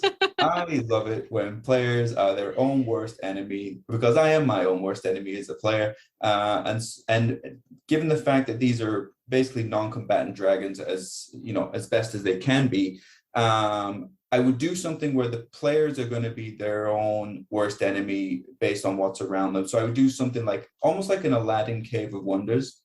Knowing that they have, everything is knowledge based on them, right? They've collected these knowledge over the years. And so sprinkling things there on display, perhaps the tie in with the character's backstory, family histories, things that they would be looking for, certain spell scrolls for wizards, the whatever you want, ancient texts. they have to make their way through the Underdark, through their caverns, through this dragon's lair, and maybe the deal is just don't touch anything and we don't have a problem. And that problem is going to get worse and worse, but the temptation is going to get bigger and bigger the deeper into this thing they go. And fine well, they're going to touch something. And then it'll kick off from there. Doesn't necessarily need to be a combat. It can be exploration based. We can use the spores. We can use whatever things that, whatever flavor comes with this dragon. But I would set something up where they're going to be their own worst enemy. Sorry, we're talking exploration here, right? Yeah, explore. So it will be like, these things are available to them or within reach. There's going to be skill checks and things involved. Or if they touch something that they shouldn't touch, it's going to be a, skill check challenge to get out of that situation. If I'm going to be honest, one of the things that we've never really touched on in any episode is the legendary resistance against the environment. If you've got a dragon who can survive this without taking any damage, like just shrug off damage, why would you not have a deep dragon fly through a lava waterfall just to shrug that off and get to their lair behind? That's not even on brand for them. Maybe I would use a steam geyser or something else down here, right? With the heat damage, they can get through just fine. It's going to blow a legendary resistance every time they go through it, but now your players got to go through it. And it gives them the opportunity to set up whatever traps or anything they have on the other side. I really like the idea of these guys being the masters of their environment. And honestly, when it comes to, it's not a combat tactic, but I really like the idea of them caving in the ceiling over and over again. You get close, I'm just going to drop the ceiling down at the end of this tunnel. You can see me in my lair. The horde is behind me. I cave in the ceiling. Now you got to go back and do it again. What are you going to do? Dig? No player's going to sit there and make athletics checks for 10 minutes waiting to try to get there as a deep dragon is blowing the spores through the cracks of this cave in, right? I'm really going to use the environment, and I'm going to really lean into the idea of chasing these dragons. They're going to know, as much as I'm still a dragon and I'm better than you, they know that they're not the best dragons out there. They're not the strongest. They have to rely on their wits. So all this shit about traps, I feel like we should have had a traps section for this dragon. What do these traps in the Underdark look like? And that's something I'm going to spend a lot of time thinking about if I'm going to pull out a deep dragon. Trying to think of something a little bit different. I would maybe go into the levels of this where they're very into things from far off lands. Like that's their favorite type of treasure, is something that's not there. And they're very much wanting other dragons to come visit them. So I would almost have them send your players off to find other dragons, to invite them to come have a chat with me. And then your players have to try and convince these other dragons, but first they have to find them. Dragons are not easy to find typically. They're hordes and they're layers. So your players could even be like, oh yeah, we met a dragon once, or we heard of a dragon once in this place. And they're like, go there right now. Go there, get that dragon, tell them I want to meet them. Also bring me something. And it creates almost a plot hook for your characters. It sends them off on an adventure and a new place to go and thing to explore. I like that. I think that these guys they really lean into the exploration side of things. And we don't talk about the Underdark often on this podcast because honestly, in previous editions, it's been done to death. But there's not any support for it. As we get further and further into 5th edition, there's not a whole lot about the Underdark. We got Out of the Abyss. And then by the way, there's Drow. And there's not a whole lot that people have to use as tools. And it's actually a really excellent location and environment to play in. And deep dragons are so unique that I feel like if you're going down into the Underdark and you're not leaning into one of these guys, then you're doing yourself a disservice. The environment and the exploration specifically for these dragons is more impressive to me than, say, the dragon turtle upgrades we got or the chromatic and metallic upgrades we got. The Moonstone dragon was neat. I wasn't getting the flavor like I'm getting with the deep dragon. All right. What about social encounters at this stage? Yeah, I don't want to keep going down the same thing, like you're discussing knowledge or it's, let's make a deal, let's do something like this. But I think what I'm looking for is a situation where we can make it tense, and the way to get out of it is to correctly navigate a social challenge. And what I came up with was to have it's kind of a combat encounter, but the main focus of it is a social encounter, is if you can separate one player character that the dragon wants to speak to. And the challenge is essentially whatever format you do it, but I was thinking like answering a certain number of questions correctly, overcoming a certain number of social challenges. But the rest of the players are engaged in a combat that will continue with minions, with whatever kind of environmental hazards, like either it be in another room or at the bottom of the waterfall in a slightly different area close to them, where it will continue every round until the single player character overcomes this social skill challenge, whether it's like get 5 successes, 4 or 5 failures. So the tension there is it all comes down to one player. So you get to choose a player who is going to enjoy that moment, enjoy that responsibility of being the person that can deliver on that for the other players, but is also going to get their moment to shine, because it's not for everybody, right? Some people might not like that anxiety of everything coming down to them. The other players have their combat related encounter off to the side, where they have to continue to work together. They're essentially going to be victims of how well their other player does, but it is a social challenge because success is determined on how quickly they can find so many successes in the social area. The other players, it's up to them to survive for long enough for that one player to be able to do that. I think at this point too, we're starting to see them really build their army up, their army of minions. They are very social, which means I think that of all of the evil dragons, these guys are going to work with other monsters instead of subjugating them the way that we've seen the others do it, right? So it's going to be almost the good dragon tactics, but for evil purposes with evil monsters, if that makes sense. Their evil really applies to how they deal with enemies as opposed to how they deal with allies. Because even going through all the different connections and whatnot between them and other creatures, you see that they have allies that are protecting them, that they're working with. It's not slaves. There's one for, I think, the young dragon, which was they've decided not to eat the Kuatoa and instead try them out as servants, right? That is not something any of the chromatic dragons would do. They would just fucking eat those fish fuckers. And that's all it comes down to. But with the deep dragons, we're starting to see that they're more political. They're really thinking about the family, I guess, that they're building around themselves. And remember, when you got all these connections and whatnot, it's not like when you're an adult dragon, you get this one. You're also stacking that on top of what they built as a young dragon and what they built as a wyrmling. So these groups of minions and allies are getting bigger and bigger and bigger. So at this point, I've got to sit down and spend about 5 minutes as a DM thinking, what's the hierarchy here underneath the deep dragon with the deep dragon at the top? And what does everybody want? Why are they working together? It's going to have some really unique dynamics for social encounters. And I think it's going to be different and unique for each different deep dragon. I think for me, with adult, they get their shape changed now. So I think I would have your first social encounter with them not be as a dragon, but as a humanoid form. And you wouldn't even really realize that it's the dragon, because at this point they are very much into that twisting things into their favor. It's using things that they feel are creatures lesser than them for their use. Why would I fight you when I can get this guy to fight you?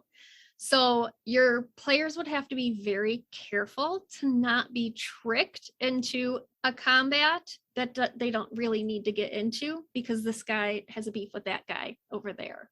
So I would have them pulling those strings.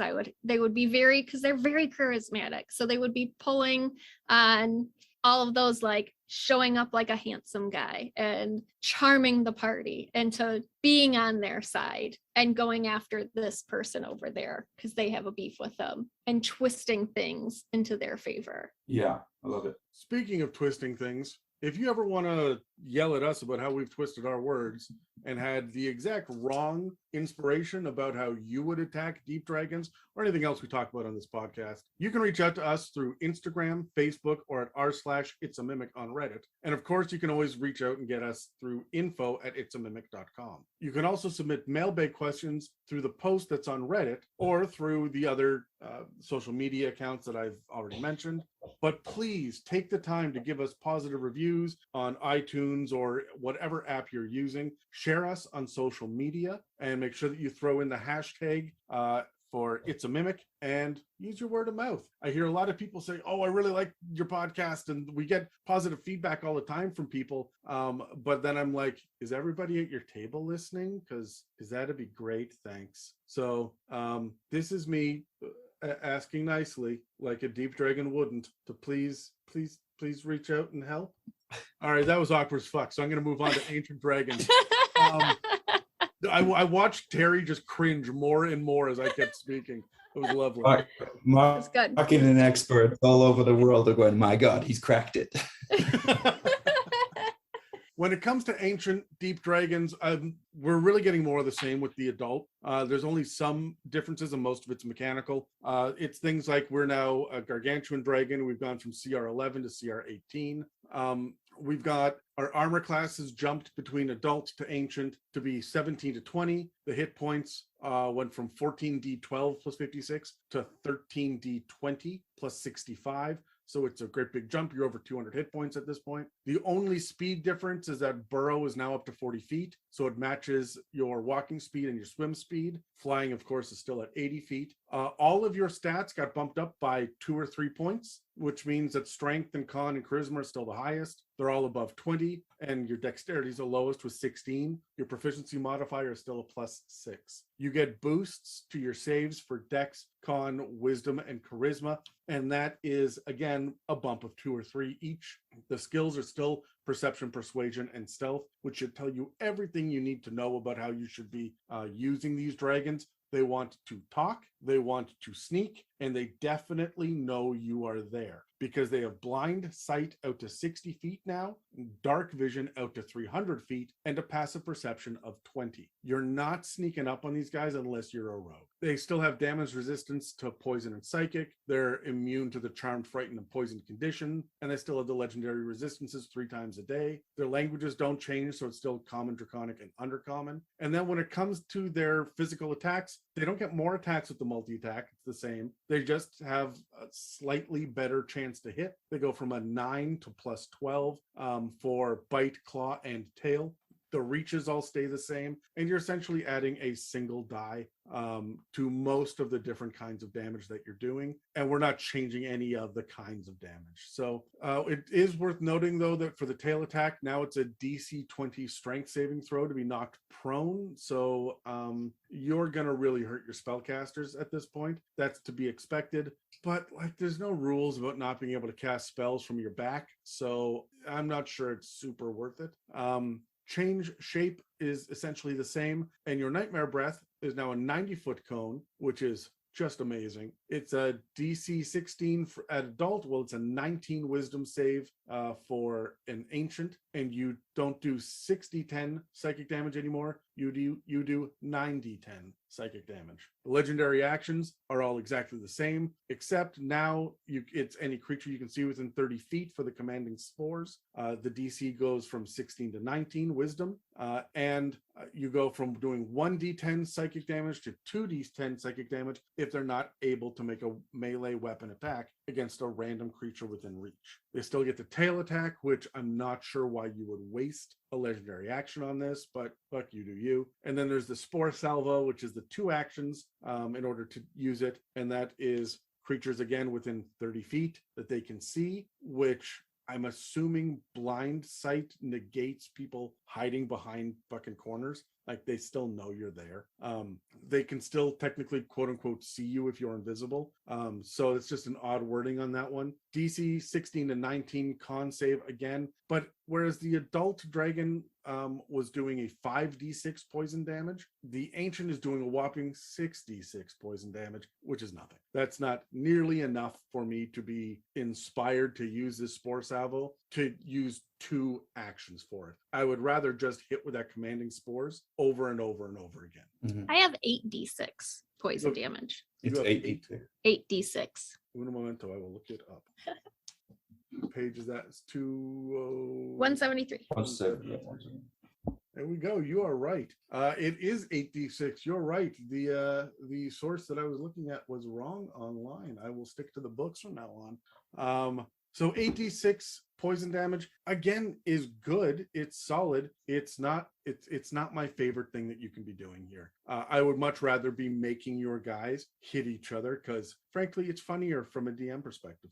When it comes to the Ancient Dragons connections, there are two really interesting ones that jumped out to me. One of them is the one that is clearly draconic, we've talked about in previous episodes, but don't sleep on it. It's classic for a reason.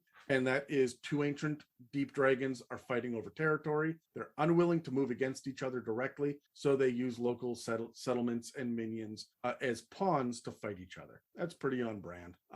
But I also like the other one there. There are 4 listed, but the other one that jumped out to me was two ancient dragon lovers. One is a deep dragon and one is a white dragon. See each other only once every 100 years when they choose targets for a deadly hunting spree. I love that. Yeah, you are just part of their ritual mating dance, and they're just going to burn settlement to the ground and eat everything they can. I think that's a lot of fun. All right. Well, let's roll some initiative for some more questions. Terry, time for you to roll another 20. Sure. 6. 5 though. Fuck. 2.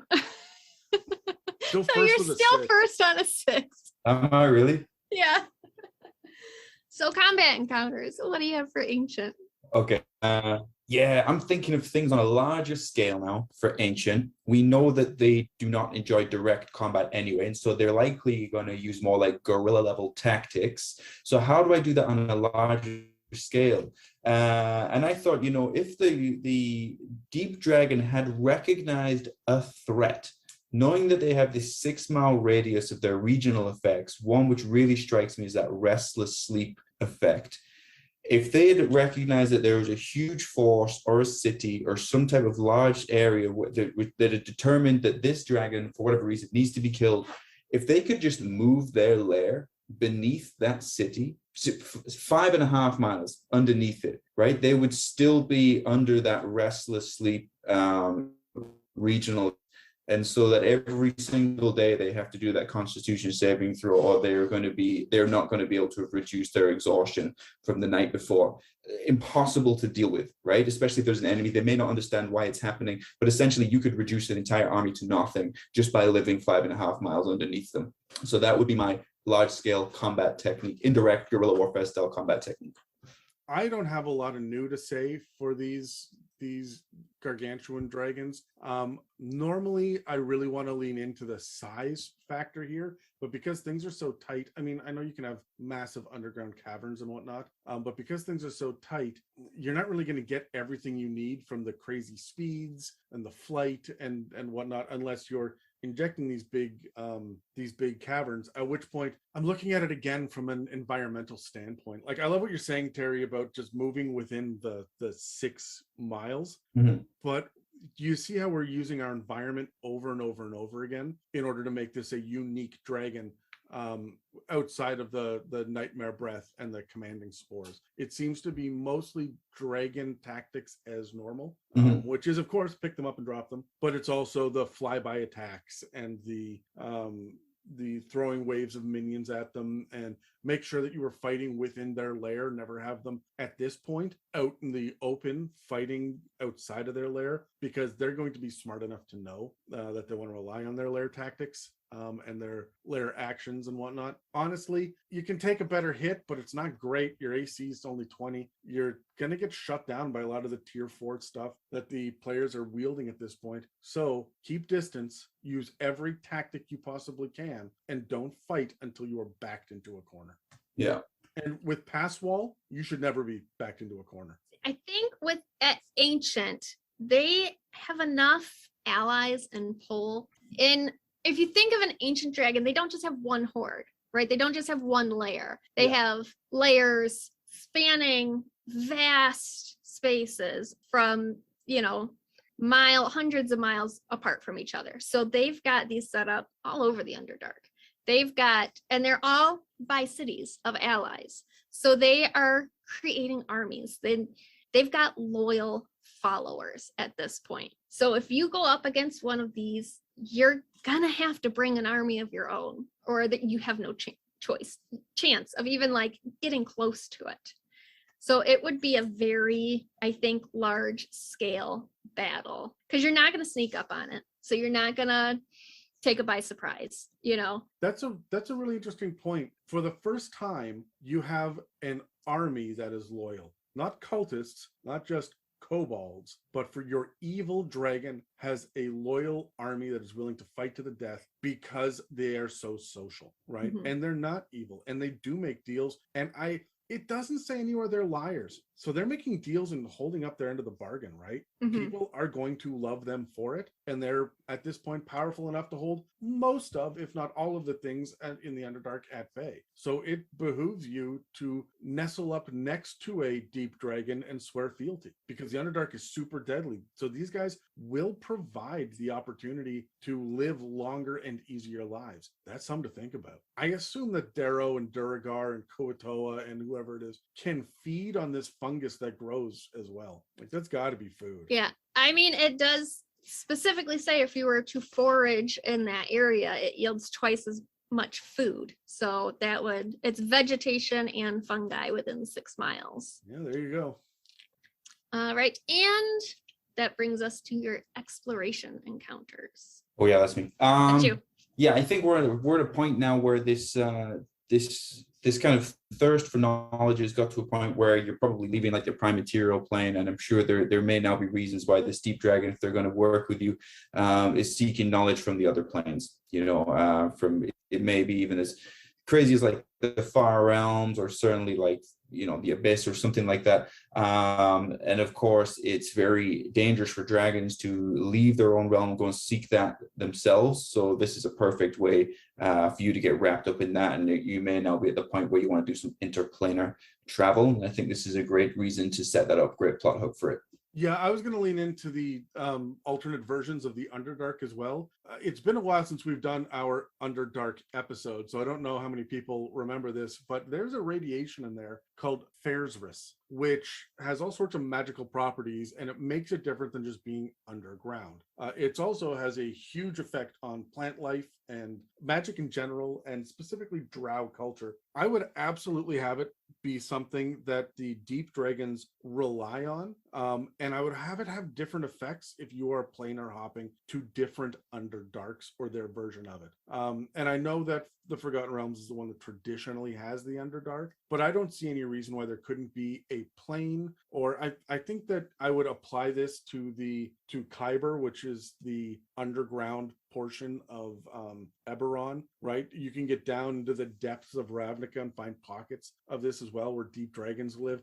You could really lean into the different kinds of radiation that have different side effects for different versions. And if you've got a deep dragon over here that has been leaning into Myconid colony, well, over there it's veggie pygmies, right? And then over there it's going to be some other kind of plant monster that are all affected differently because of the different environments that they're in. So something that I would think about at 4th level, I would be jumping from Underdark to Underdark, and that's going to be weirdly disorienting as well. Both of your answers kind of sparked an idea in my head. What about the multiverse? Like, we haven't really touched on that yet with these guys, and there being other versions of this specific deep dragon. And with as much as they want knowledge and things from far off lands, would they be exploring the multiverse and their other versions of themselves? Could they essentially turn into a great worm like the other dragons can? I mean, it makes sense, but that's also why it'd be so dangerous for them to go and explore these, the multiverse themselves. You know, it's a threat, right? So, yeah. Honestly, I absolutely would do this, and I would be using the chromatic great worm as kind of the inspiration, the template to throw this at. Honestly, you're just changing the breath weapon and the resistances, so it's not hard to turn an ancient deep dragon into a great worm just by using fizzbands. Yeah, I think that if any dragon would want to be that level of power and knowledge, it would be this one for me. Right. What about social encounters?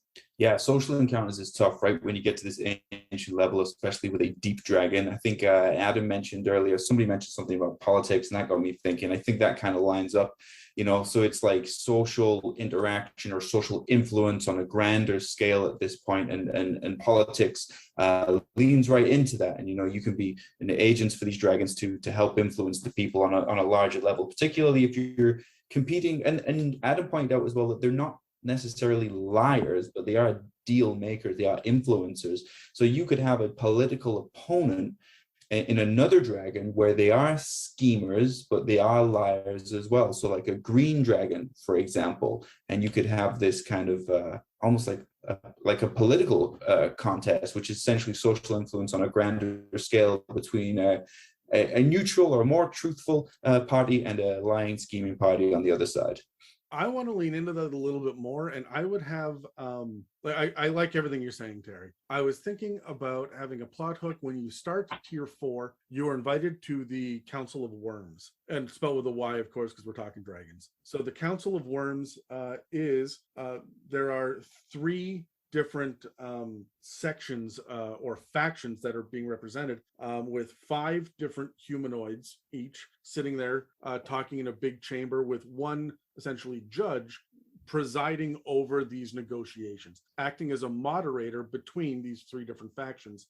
And it's chromatic dragons shape shifted because they should fucking have that in 5th edition. And then of course the metallics have done their change shape as well. The gem dragons are there representing themselves, and it is the deep dragon because he thinks that all dragons should get along. That's going to be the moderator. And I really like the idea of, with the white eyes, that it looks like there's this blind old man sitting there presiding over the Council of Worms, talking about how to carve up territory, which different hordes belong to whom, now that a great worm has died. How are we divvying this up, right? There's been an incursion from another reality, and many of our ancient dragons have died, leaving our reality very weak. How are we going to handle this as a unit, right? And there's this one, even though he is the weakest one there and can be overpowered by any one of them, he is the truly neutral party on behalf of the dragons. Of course, he's going to side with the bad guys to be like, oh, sure, yeah, we can just burn them down. Like, why not just murder everybody? That's perfectly fine. They are our enemies, so fuck them, right? Like, it's not enough to make peace with the other realities. We will have to destroy them. How are we going to do that, right? And it's going to be really interesting dynamic to see this moderator working among all the others. And then your party, because you're freaking superheroes at this point, you're level 16, is invited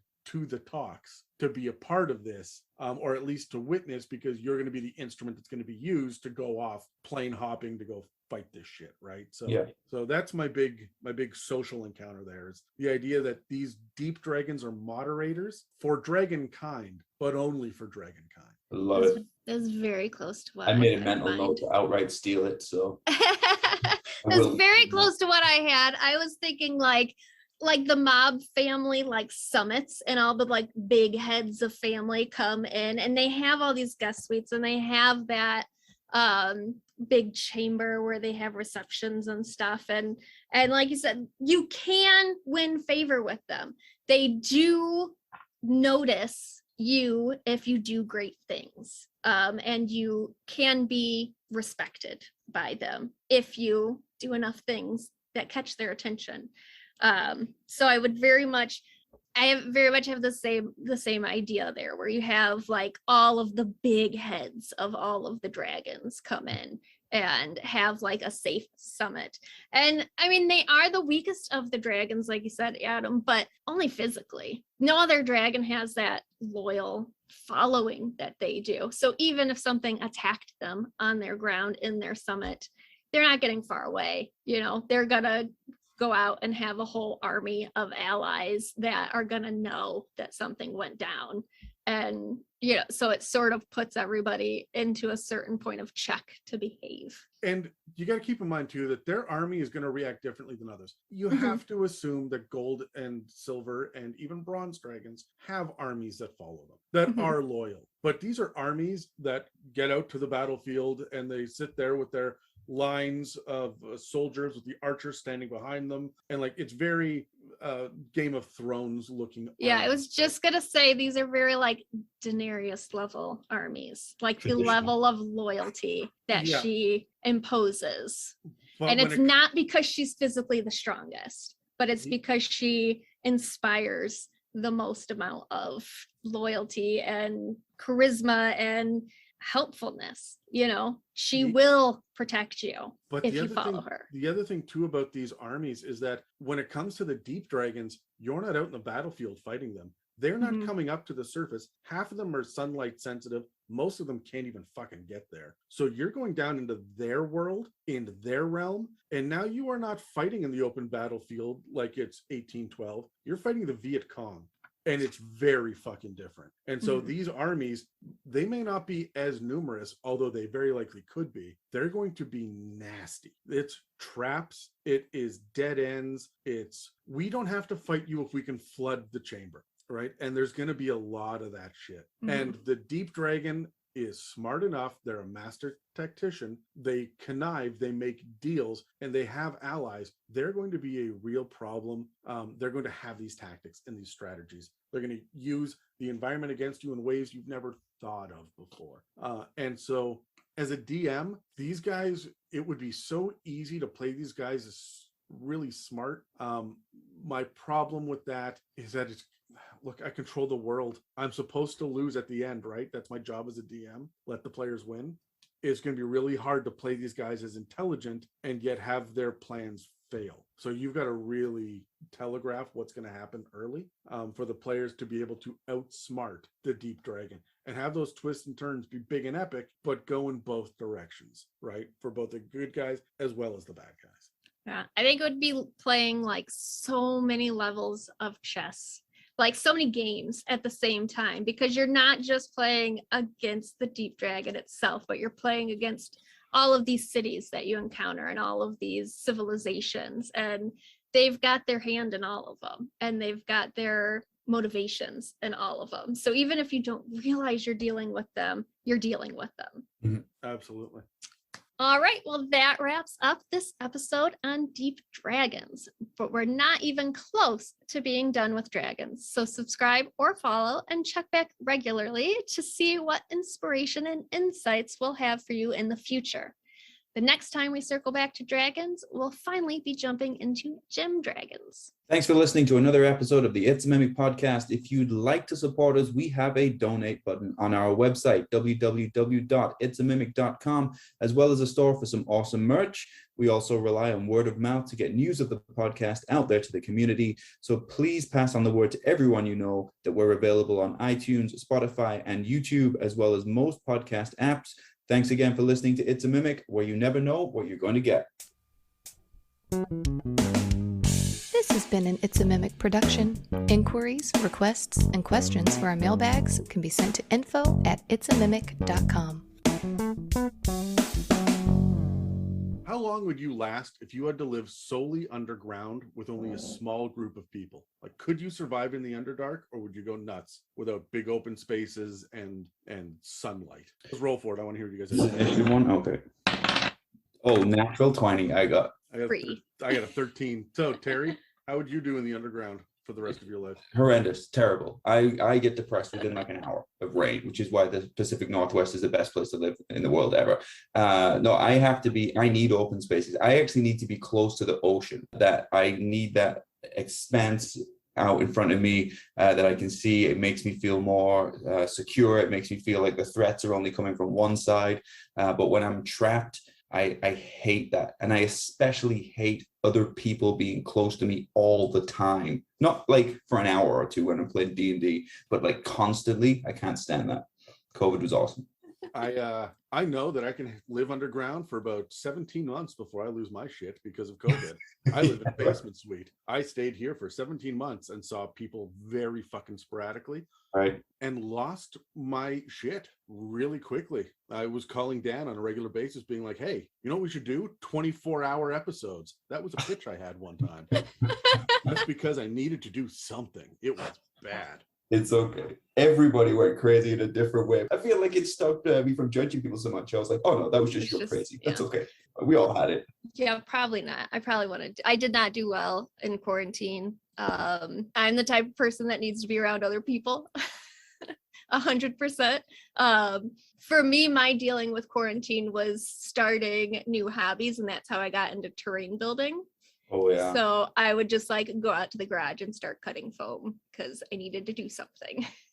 And you kicked ass at it too. Like you have really, it's not, you were already pretty good at it when you started because you were, model brained in the first place. Mm-hmm. However, it was like you have come leaps and fucking bounds. Like, it's really good. When are you going to start selling it? Oh, I don't know. I've been asked to do like commissions for minis and stuff, and I feel like that just adds so much more pressure to it because then it like has to be good. You don't ever want to start to resent something. Yeah, it's your time to get away from your job. Exactly. Like it's my therapy, and I don't want that to become stressful. Yeah. So like I'm cool with like building something and giving it to somebody or like painting something as a gift because you can't complain if it's free, but like you can complain if you pay for it. So can I request things? Can I do that? You could try. You can certainly try. I can certainly try. That was a no. Fuck off. I'm the DM of this episode. I had to throw it in there somewhere. Wyrmlings, yeah, that's me. Not a grower or worm, yeah. Sure. Okay, I'll take us to Wyrmlings. Yay! That's an episode. Good job, guys. Yay! Oh, I'm still on this. Thanks for listening. Bye.